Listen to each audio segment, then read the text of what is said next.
Bilangan pasal 11. Api Tuhan.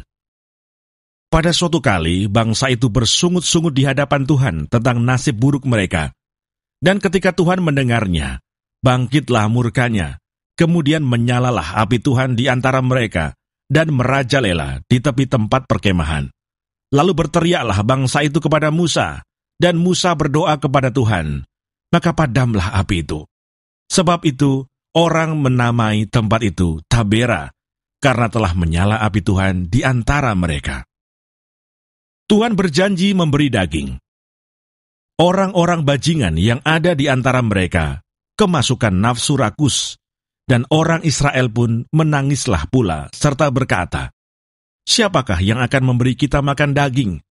Kita teringat kepada ikan yang kita makan di Mesir dengan tidak bayar apa-apa, kepada mentimun dan semangka, bawang prei, bawang merah, dan bawang putih. Tetapi sekarang kita kurus kering, tidak ada sesuatu apapun, kecuali mana ini saja yang kita lihat. Adapun mana itu seperti ketumbar, dan kelihatannya seperti damar bedolah. Bangsa itu berlari kian kemari untuk memungutnya, lalu menggilingnya dengan batu kilangan, atau menumbuknya dalam lumpang. Mereka memasaknya dalam periuk, dan membuatnya menjadi roti bundar. Rasanya seperti rasa panganan yang digoreng. Dan apabila embun turun di tempat perkemahan pada waktu malam, maka turunlah juga mana di situ. Ketika Musa mendengar bangsa itu, yaitu orang-orang dari setiap kaum, menangis di depan pintu kemahnya, bangkitlah murka Tuhan dengan sangat, dan hal itu dipandang jahat oleh Musa. Lalu berkatalah Musa kepada Tuhan, "Mengapa kau perlakukan hamba-Mu ini dengan buruk? Dan mengapa aku tidak mendapat kasih karunia di mata-Mu, sehingga Engkau membebankan kepadaku tanggung jawab atas seluruh bangsa ini? Akulah yang mengandung seluruh bangsa ini, atau akulah yang melahirkannya, sehingga Engkau berkata kepadaku, pangkulah dia seperti pak pengasuh memangku anak yang menyusu. Berjalan ke tanah yang Kau janjikan dengan bersumpah kepada nenek moyangnya. Dari manakah aku mengambil daging untuk diberikan kepada seluruh bangsa ini? Sebab mereka menangis kepadaku dengan berkata, berilah kami daging untuk dimakan. Aku seorang diri tidak dapat memikul tanggung jawab atas seluruh bangsa ini, sebab terlalu berat bagiku. Jika Engkau berlaku demikian kepadaku, sebaiknya Engkau membunuh aku saja. Jika aku mendapat kasih karunia di mata-Mu, supaya aku tidak harus melihat celakaku." Lalu berfirmanlah Tuhan kepada Musa, "Kumpulkanlah di hadapanku dari antara para tua-tua Israel 70 orang, yang kau ketahui menjadi tua-tua bangsa dan pengatur pasukannya. Kemudian bawalah mereka ke kemah pertemuan, supaya mereka berdiri di sana bersama-sama dengan engkau. Maka aku akan turun dan berbicara dengan engkau di sana. Lalu sebagian dari roh yang hinggap padamu itu akan kuambil dan kutaruh atas mereka. Maka mereka bersama-sama dengan engkau akan memikul tanggung jawab atas bangsa itu. Jadi tidak usah lagi engkau seorang diri memikulnya. Tetapi kepada bangsa itu haruslah kau katakan, kuduskanlah dirimu untuk besok. Maka kamu akan makan daging, sebab kamu telah menangis di hadapan Tuhan dengan berkata, siapakah yang akan memberi kami makan daging? Begitu baik keadaan kita di Mesir, bukan? Tuhan akan memberi kamu daging untuk dimakan. Bukan hanya 1 hari kamu akan memakannya, bukan 2 hari, bukan 5 hari, bukan 10 hari, bukan 20 hari, tetapi genap sebulan lamanya, sampai keluar dari dalam hidungmu dan sampai kamu muak, karena kamu telah menolak Tuhan yang ada di tengah-tengah kamu, dan menangis di hadapannya dengan berkata, untuk apakah kita keluar dari Mesir? Tetapi kata Musa, bangsa yang ada bersama aku ini berjumlah 600.000 orang berjalan kaki.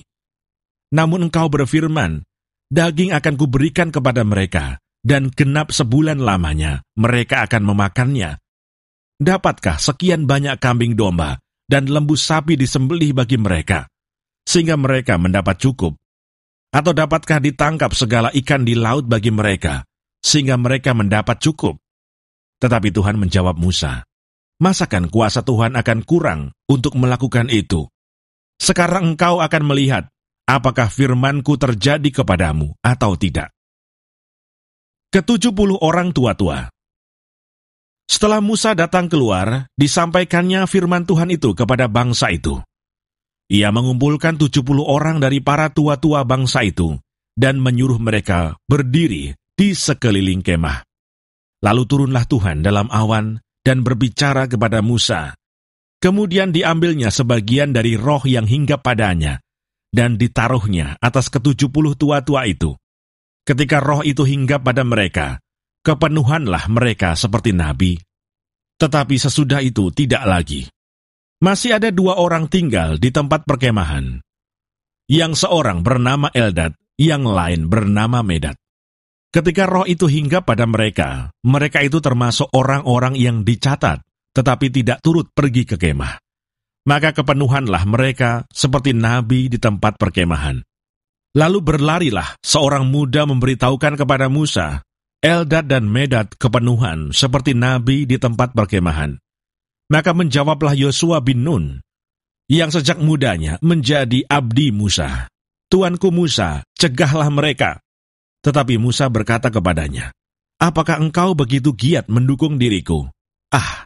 Kalau seluruh umat Tuhan menjadi nabi, oleh karena Tuhan memberi rohnya hinggap kepada mereka.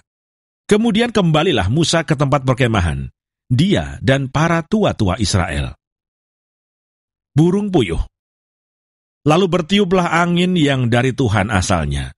Dibawanyalah burung-burung puyuh dari sebelah laut, dan dihamburkannya ke atas tempat perkemahan, dan di sekelilingnya, kira-kira sehari perjalanan jauhnya ke segala penjuru, dan kira-kira 2 hasta tingginya dari atas muka bumi. Lalu sepanjang hari dan sepanjang malam itu, dan sepanjang hari esoknya, bangkitlah bangsa itu mengumpulkan burung-burung puyuh itu. Setiap orang sedikit-dikitnya mengumpulkan 10 homer, kemudian mereka menyebarkannya lebar-lebar sekeliling tempat perkemahan. Selagi daging itu ada di mulut mereka sebelum dikunyah, maka bangkitlah murka Tuhan terhadap bangsa itu, dan Tuhan memukul bangsa itu dengan suatu tulah yang sangat besar. Sebab itu, dinamailah tempat itu Kibrot Ta'awa, karena di sanalah dikuburkan orang-orang yang bernafsu rakus.